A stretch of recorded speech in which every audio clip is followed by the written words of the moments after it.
Hey everyone, this is my Fiendsmith Primite list. I've been playing in my locals for a few weeks now. I just want to share it because I think this deck is just really fun. It's mostly solved, but there's a few minor things I want to talk about. So I'll run through the list really quick, and then I'll talk about things I would change or what I liked about it. But it's pretty similar to most Fiendsmith Primite lists, so I'm gonna run through it really fast. Um, for your engine, it's gonna be 3 barrel, 3 engraver, Akama, Lurie, and the Dippity. We're also playing 3 load. Not a full starter, but still really good at getting you set up for stuff like that. This glare is truly tragic.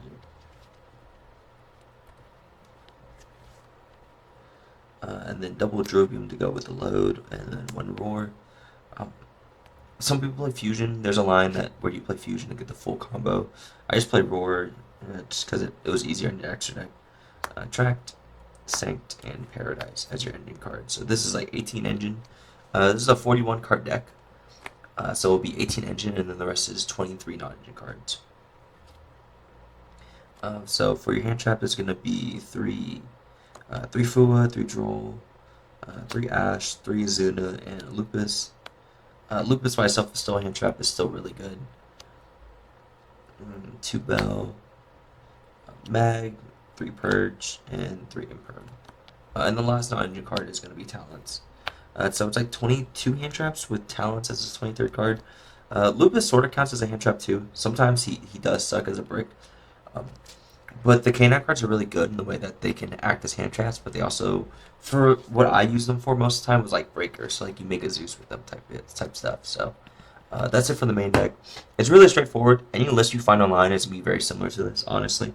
The only change you can really make in this is like your non-engine, your choices, but the ratios stay the same. For the extra deck, we're doing IP, Requiem, Chaos Angel, Caesar. This card is pretty bad for most of the locals, just it got outed most of the time. Necroquip, Lacrima, Desiree, Agnumde, Gorgon. Didn't come up very much, but it's still important to play. Zeus, Typhon, Ripper, Valon, SP, and the sequence to make the Desiree or the Lacrima. So that's it for the extra deck. Going on to the side deck, which has the most flexibility. Like my side deck was changing pretty consistently throughout my tournament experience with this. So like your side deck can kind of be whatever you want. There are a couple mainstays though. This is kind of the list I played last that I really enjoyed the most. 3 Fender, 3 Evenly, 3 Mistaken Rest, Called by, Bell, 2 Bestials, and then 2 Double Cyclone. And that's it for your side deck. Very straightforward, I think. Um, I guess starting with the side deck first, Double Cyclone is. Um, Dragons a pretty hard matchup for this deck just because they have Sting that beats your Engraver, and they also have Flame that also beats your Track. So they can completely shut out your your Fiendsmith engine. So like having cards that just make sure your Track goes through is usually pretty good, and then you can have like a Bell and Ash for the trap, and a Horn's super easy to play around, but the other two are really difficult. Any 2 Bestials you want. I always like having Bestials in the side deck for just for matchups like that, but I didn't side them in very much, so you could choose to cut them, or maybe just keep Druis and like cut the sword here. Third Bell, I like Third Bell. I play against a lot of cool tune in my local, so like having Bell was just really good for the remix, and I found myself liking Bell a lot. The call by and the 3 Mistaken Arrest cards for going first. These 4 are broken, especially Mistaken Arrest, because your deck is like really good under Droll.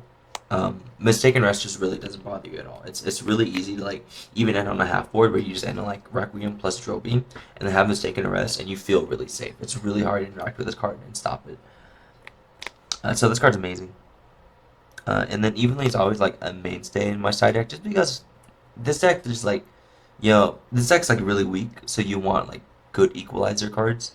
It's kind of like the way I think about it. If you can have a card that just takes out like 2 to 3 cards per 1 card, it does a really good job of like leveling the field to where you can grind with them again. And you really like play this for like K9 variants that don't have an Omni negates, like K9 Orcus would be out, but K9 variants are usually good, are usually weak to Evenly, in my experience, or just heavy backward decks. So that's it for the side deck. Um, For me, 10 of these cards would stay the same, so these 10 would always stay. I really like Fenrir. I think when I first made the list, Fenrir was in and out of the side deck, and the more like I play this deck, the more I just think Fenrir is insane. Like your deck has like a problem with engine sometimes.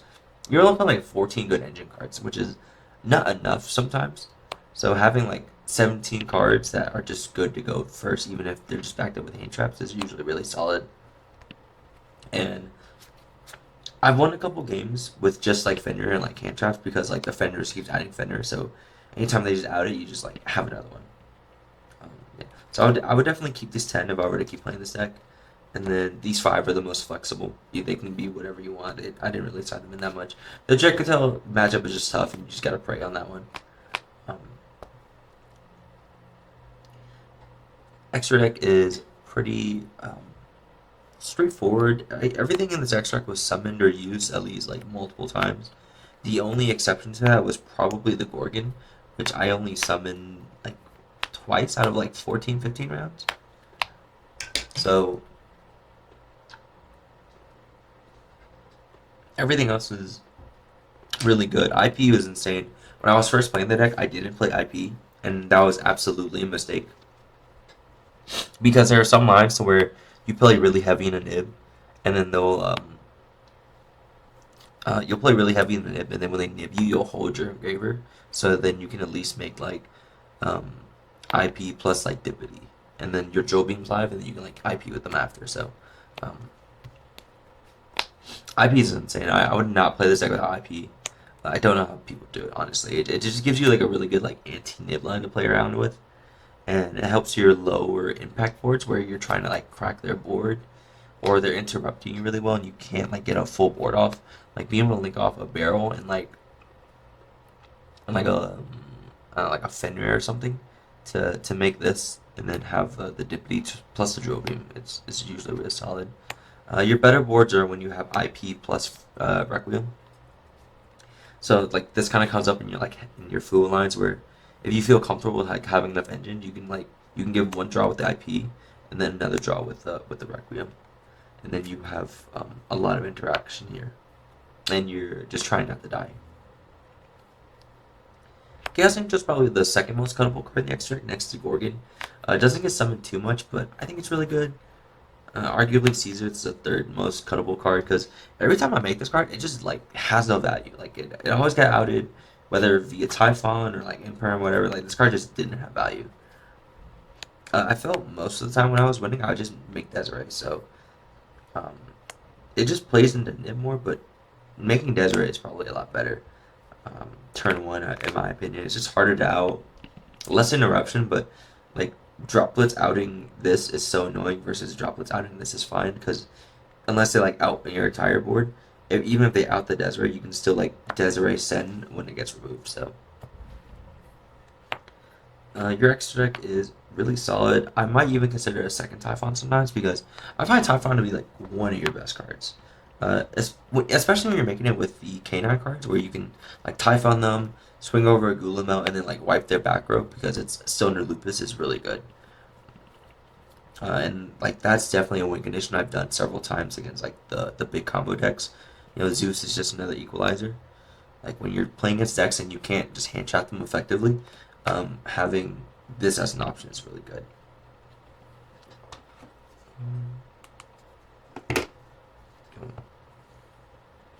And this stuff just it's good. Balon's probably better than Ripper. Every time I made Ripper, I feel like it just didn't quite get the value I wanted. So the Ripper was okay. Valon's really good because even though it isn't like Typhon big, if something's too big for even Typhon to swing, you can on your turn or on during your opponent's end phase or something. I guess you can like not end phase, main phase. You can book their monster, and then when it's your turn to start, you can like swing into it, and then even if it's bigger, you can still make a Zeus on top. So that's why Valon's usually better than Ripper. SP is really important in subsequence. So that's it for the extract. It's really standard. I guess is really standard. Um, Maybe standard's a lot. I don't know. I think I've seen some lists where they prioritize the rank sixes a little more. But because I'm not playing the second vanilla, um, I wanted to have more generic links I can make. That was a problem I found out I had when I was playing this deck the first time. Was like, you just have bodies that don't quite go anywhere. So being able to make IP into an interruption felt really good. Um, the most standard thing about this list is going to be the main deck. It's, you could play a 40 card list, but the ratio generally stays the same. You're always playing like 18 engine cards and 22 to 23 non-engine cards.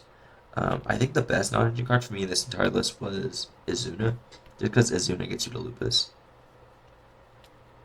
Everything else is obviously really good. They definitely have their place. Droll is probably the weakest, and Bell really shined.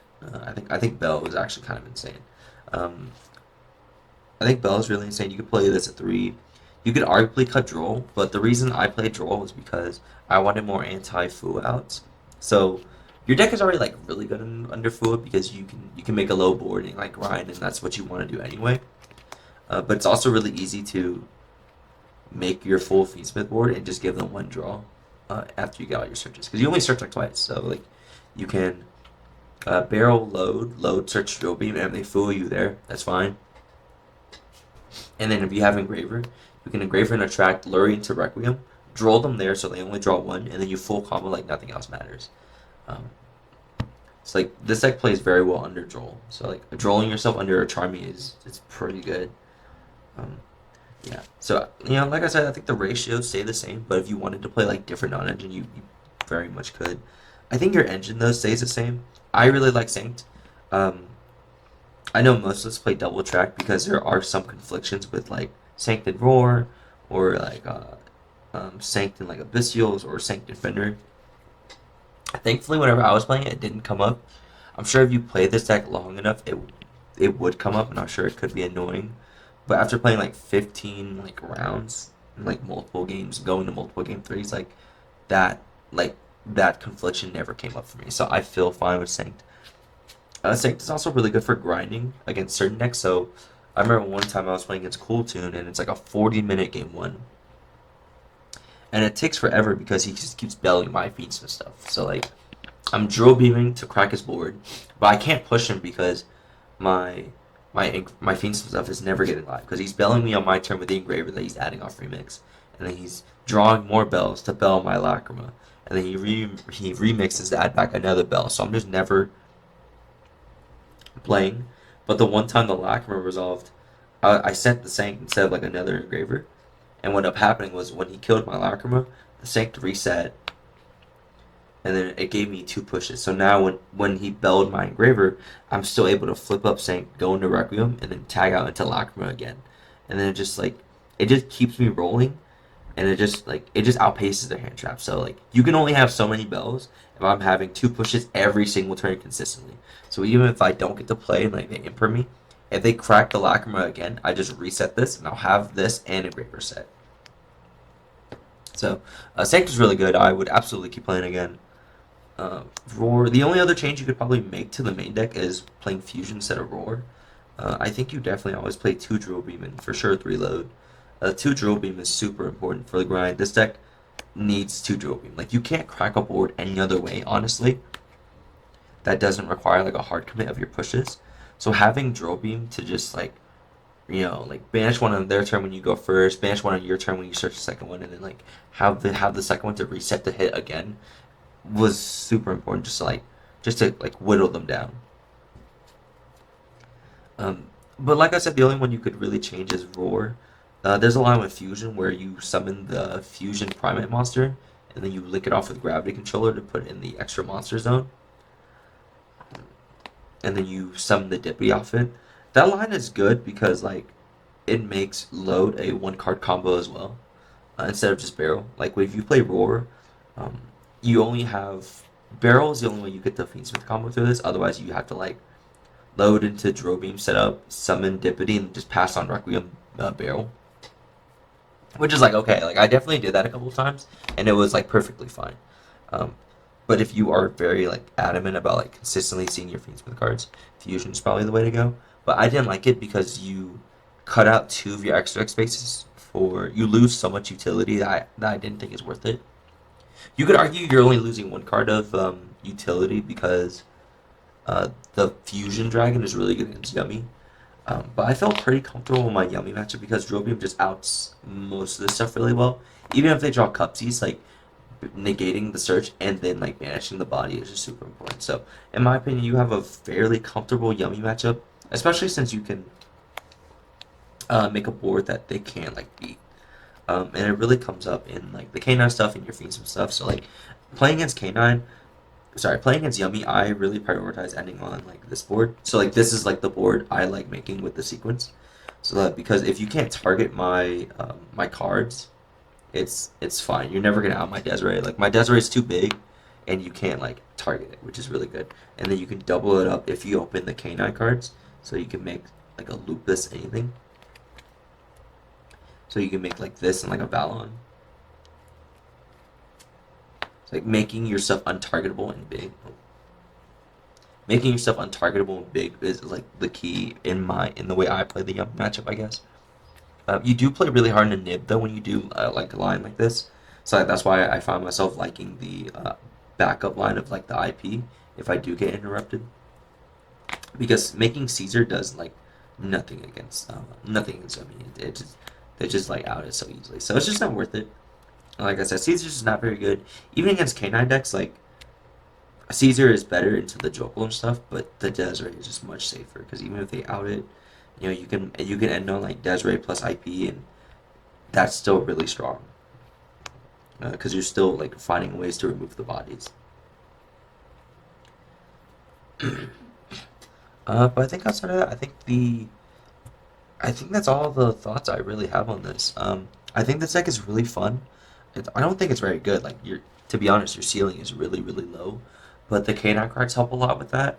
They help you push on your turn when they interact with you, and they help you crack your opponent's boards whenever you go second. So this deck isn't meant to be like a board breaker deck, but the K9 act like that really well. While also doubling as like a really good hand trap. So I think I like this a lot. Um, I did think about playing the Odeon version of this deck, but I like the Fiendsmith version so much more. I think the extract utility you get with them is unbeatable. Honestly, like you have like with the Odeon cards, like it's harder to interact with them, so you get more value out of them playing into your with your opponent playing to your board. Versus the Fiendsmith stuff where they get Asher Requiem, they get like Bestial any of your engravers. Like there's a lot more like choke points in this deck, but when it does resolve, your if they don't have the specific choke points, the right hand traps for your choke points, this engine just grinds forever, and you have a really good push in the way you can just start with just Requiem, like pass into the Desiree Sen, and then you can open up next turn with like a sequence into Desiree and just kill them. So, and I like the tempo change up a lot with this engine, and it gives you like more options to out stuff. It's especially same with the Chaos Angel, where if you're trying to beat something like a Cool Tune, I think Cool Tune's like I say that a lot because that's why I play it a lot against. But making Cool Tune with like a lighter dark is actually really hard for them to out. They can't. I think it's not Rico. It's like the other one, but like the one that pops monsters can't out this. They're if you make it with a dark, they can't run over this, and the only out they have is like the Fall and the Virtuous. So there's a lot of utility that the Fiendsmith cards give this deck that the Odeon cards don't. So that's why I prefer the Fiendsmith version. I think it's also a lot more fun doing Fiendsmith combo stuff. So yeah, I think that's it. If you made it to the end, thank you so much. I really appreciate you listening to all my rambling.